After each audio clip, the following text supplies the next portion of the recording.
Restaurant style பன்னீர் butter masala. அதுக்கு தேவையான பொருட்கள்: கேஷ்யூ பாதாம் பவுடர் எடுத்திருக்கேன், 3 டொமேட்டோஸ் பாயில் பண்ணி ஸ்கின் எடுத்து வச்சிருக்கேன், red chilli powder, coriander powder, ginger garlic paste, biryani leaf, பட்டை கிராம்பு எடுத்திருக்கேன், ஆனியன், கேப்சிகம், பன்னீர் 200 கிராம் எடுத்திருக்கேன்.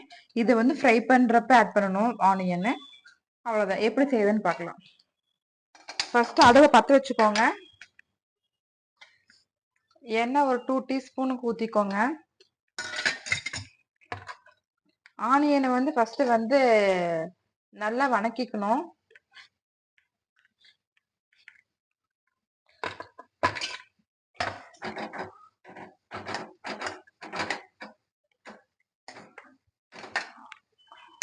ஆனியன் நல்லா வணக்கணும்.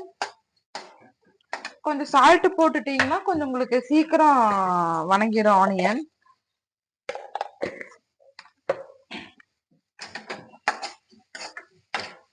ஆனியன் நல்லா வணக்கினதுக்கு அப்புறம் ஆனியனை பேஸ்டா அரைச்சுக்கணும்.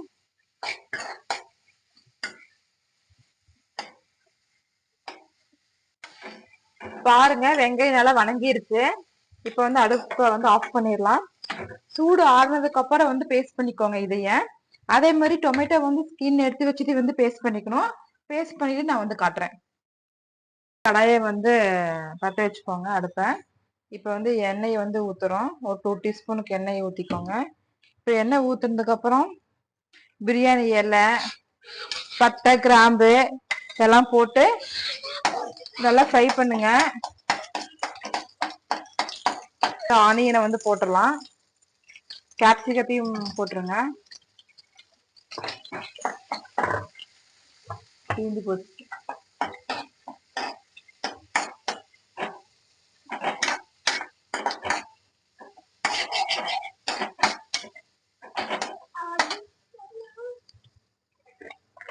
கேப்சிகமுக்கும் ஆனியனுக்கும் நல்லா பாயில் ஆகிறதுக்கு உப்பு போட்டுக்கோங்க.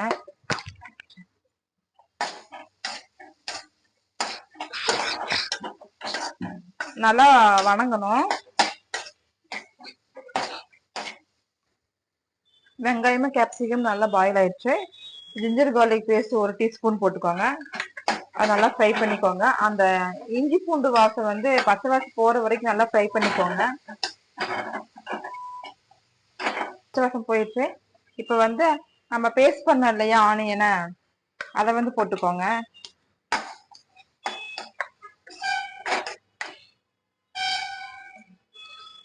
டொமேட்டோ,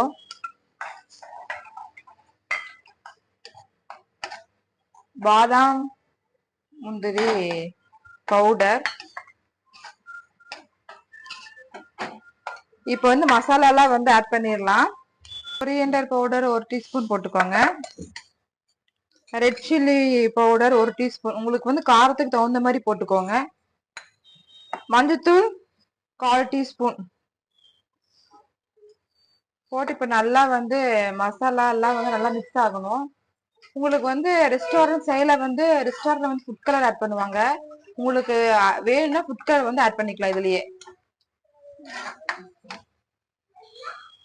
இப்ப தண்ணி ஊத்திக்கோங்க.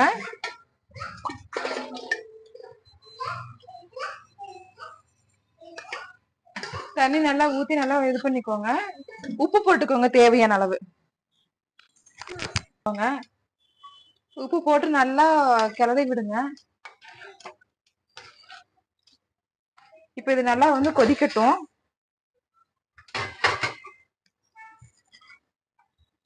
இதுக்கு அவ்வளவுதான். இப்ப பன்னீரை நம்ம ரோஸ்ட் பண்ண போறோம். அதை பார்க்கலாம் எப்படின்னு. இப்ப பன்னீர் டோஸ்ட் பண்ண போறோம். அதுக்கு நான் கீ ஒரு 2 டீஸ்பூன் போட்டிருக்கேன். பன்னீரை இப்ப ஒவ்வொன்றும் மேல வச்சிருங்க.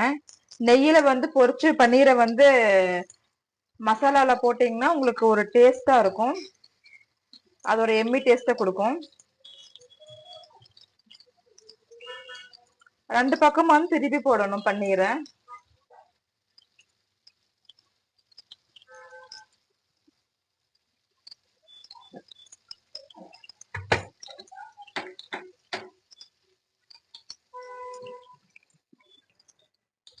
இங்க பாருங்க, இந்த மாதிரி வந்து திருப்பி போட்டுக்கோங்க.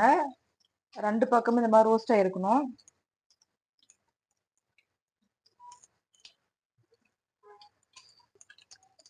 பாருங்க, 2 பக்கமும் வந்து ரோஸ்ட் ஆயிருச்சு. இப்ப இதை வந்து நம்ம வந்து எடுத்துடலாம். நீங்க பன்னீர் பொரிக்கும் போது வந்து நீங்க வந்து சிம்ல வச்சுக்கோங்க. ஏன்னா உங்களுக்கு வந்து அந்த பன்னீர்ல தண்ணி இருக்கும் இல்லையா, அது வந்து மேல வந்து தெரிக்கும். மேல தெரிச்சுன்னா புண்ணாயிரும். இப்ப நான் இதை வந்து ஒரு இதுல வந்து எடுத்துடுறேன். ஒரு பவுல வந்து டிரான்ஸ்ஃபர் பண்ணிடுறேன்.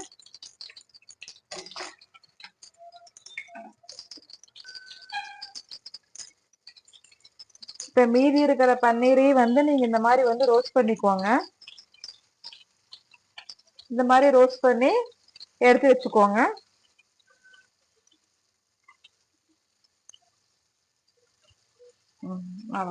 இங்க பாருங்க, மசாலா எல்லாம் போட்டு நல்லா கொதியாகி ஒரு கிரேவி கன்சிஸ்டன்சிக்கு வந்துருச்சு. இப்ப நம்ம வந்து ரோஸ்ட் பண்ண இல்லையா பன்னீரை, அதை வந்து இதுல போடலாம். பன்னீரை வந்து நல்லா ஒரு கிளறி விட்டுக்கோங்க. ஒரு 5 மினிட்ஸ் வந்து லோ ஃப்ளேம்ல வச்சுக்கோங்க. ஏன்னா இந்த பன்னீர் உள்ள போட்டோம் இல்லையா, அது குழம்பெல்லாம் வந்து ஜூஸியா ஏறும்.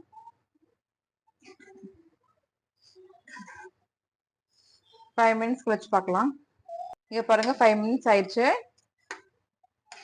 நம்மளோட ரெஸ்டாரண்ட் ஸ்டைல் பன்னீர் பட்டர் மசாலா ரெடி. நீங்களும் உங்க வீட்டுல செஞ்சு பார்த்துட்டு கமெண்ட் பண்ணுங்க.